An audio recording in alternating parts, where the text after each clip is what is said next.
C'est parti. Alors, l'ouverture de la session est présent à la session Mme Gauvin, Présente.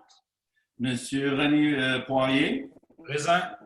M. Bernard Caillé, M. Bernard. Présent. Bernard?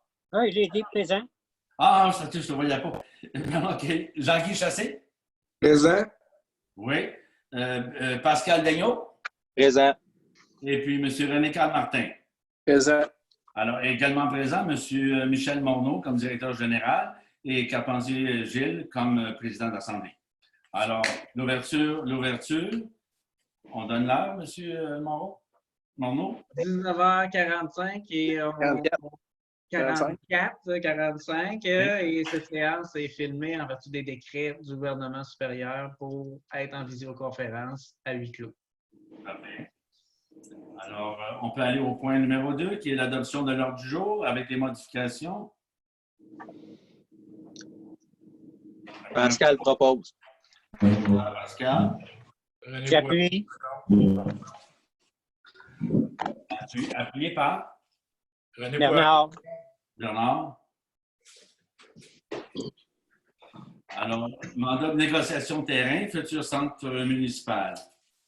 Donc, considérant que la municipalité désire entreprendre des négociations entre les intéressés et la municipalité quant à l'acquisition d'un terrain pouvant y accueillir un centre municipal, considérant le rapport d'analyse d'opportunité de site, il est proposé par et appuyé par d'autoriser le directeur général, M. Michel Morneau, à entreprendre des négociations avec deux propriétaires des sites de l'étude d'analyse et que le directeur général puisse consulter au besoin la firme BD, évaluateur agréé, selon l'offre soumise le 26 septembre 2019. Alors, ça prend un proposeur. Pascal propose. Pascal Daigneault propose. Daigneault. Bernard Caillé appuie. M. Caillé. Je demande le vote. Est-ce que je peux poser une question avant? Oui. Peux-tu poser une question? Ouais. Les deux terrains Non, pas. potentiels. Attention, oui. Moi, je nomme pas de nom, Les deux terrains potentiels, est-ce que les gens ont été déjà rencontrés par la bande? Y a-t-il de l'information qui a été divulguée dans le passé suite à notre intérêt? Parce qu'avant d'arriver là, on a démontré un intérêt depuis déjà quelques mois. Est-ce que les deux prospects ont eu de l'info ou des contacts avec la municipalité? Un des deux.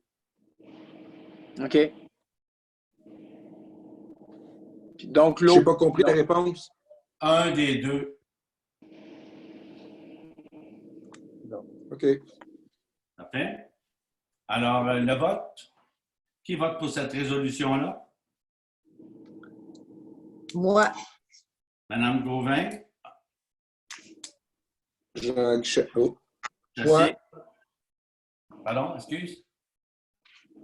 Oui, moi. Oui, Chassé, oui. Gauvin, Chassé. Après ça? Excusez-moi, encore une fois, René-Carl, je ne dois pas être vite à soir, là. Seulement pour être sûr, là, le point 3, mandat de négociation du terrain futur centre municipal. Peux-tu me la relire exactement, Michel? Excuse-moi. Parce que j'écrivais pendant que tu parlais, puis ça m'a fait échapper deux, trois. M. Carpentier, vous voulez que je la relise? Allez-y. S'il vous plaît. Merci.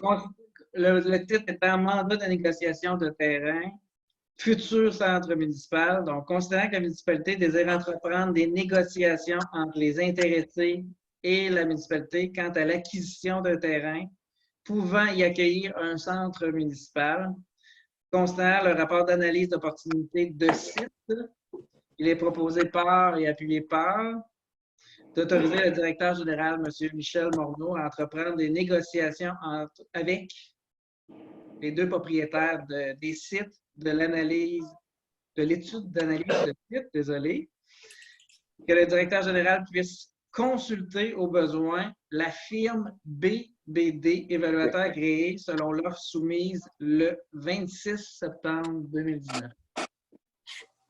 Bon. C'est bon. Alors, c'est pour? Moi, je suis pour. Pour Martin. Ensuite? Pascal Daigneault, pour. Daigneault. Bernard Caillé pour. Oui. Moi, je vous avais perdu, je m'excuse, je vous avais perdu. Alors, René? Je vais m'abstenir de voter. Faut voter. Il faut que tu votes, René. C'est une obligation de loi. Désolé. C'est obligatoire. Je vais voter pour. Poirier pour, Carpentier contre. Alors, ma raison pour voter contre, c'est qu'on ne tient pas compte de l'élément politique, du rassemblement politique administratif dans ce dossier-là. Alors, c'est un projet de groupe, c'est un projet de société. On représente les citoyens ici. On va leur faire dépenser 3 millions de dollars en terrain bâtisse. Et puis, on n'a personne de responsable au niveau des élus là-dessus. Alors, c'est mon point de vue. Je peux mettre mon point de vue pour le pour? Oui, tu peux y aller, Bernard. C'est que ce n'est qu'une négociation, il n'y a aucune décision encore de prise et les élus vont pouvoir être consultés avant même de faire une offre d'achat. Excusez. T'avais-tu une question? Tu avais le doigt à l'air? Oui, non, mais c'est un petit peu dans le même sens. Moi, je voyais ça, c'est que Michel fait les démarches, mais il y a un comité, il est redevable. Il va falloir qu'il discute après avec les gens là, du conseil. Oui. À moins que je sois dans le champ gauche, moi, c'est comme ça. Je l'ai voté, mais Michel fait les démarches, mais on n'est pas des pions là-dedans. Là. Ça va passer par nous autres quand même. Là. Tu sais, quand que les citoyens dans la salle, là, quand les citoyens dans la salle là, vont nous demander des comptes à rendre, là, j'espère qu'on va être assez solide pour prendre position aussi. Pas parce que je n'ai pas été mandaté ou qu'une autre personne a été mandatée pour être dans la discussion directe qu'on n'a pas une responsabilité là-dedans. Là. Non. Exact. Il faut que tu sois au courant du dossier. Oui, mais ça, je suis d'accord. Ça, je suis d'accord. Il faut être au courant du dossier. Oui. On y va au point 4 maintenant. L'achat d'habits de combat. Michel? Considérant que les services de sécurité incendie doivent remplacer des habits de combat qui ont une durée de vie de 10 ans, considérant que le service de sécurité incendie exige a fait l'embauche de 9 nouveaux pompiers en 2019, considérant que pour 4 de ces pompiers, ils utilisent de façon temporaire leurs habits de combat prêtés par leur employeur principal, soit la RISIVR, considérant que depuis la reconnaissance par la CNSST de plusieurs cancers liés au combat d'incendie, que le moyen de protection le plus efficace est le port de la PRIA et de l'habit intégral de combat en bon état.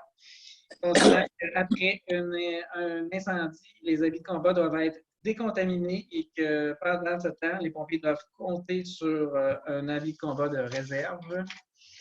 Considérant que les services de sécurité incendie doivent maintenir un inventaire suffisant d'habits de combat de réserve, considérant que le directeur par intérim du service de sécurité incendie a déposé au comité de sécurité incendie de janvier 2020 dernier son rapport en ce sens et que ce rapport fait état de l'achat de 7 habits de combat incendie conformes et que le comité a démontré son intérêt.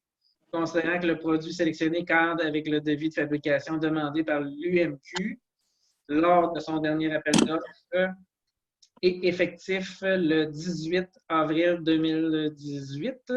Considérant que le prix unitaire de fabrication est effectif depuis 7 ans et est sans augmentation jusqu'au 30 avril 2020. Considérant qu'après cette date et en contexte de pandémie, les prix pourraient être significativement à la hausse. Il est proposé par et appuyé par d'autoriser le directeur général, M. Michel Morneau, à acquérir de gré à gré 7 habits de combat. Alors, ça me prendrait un proposeur. Propose.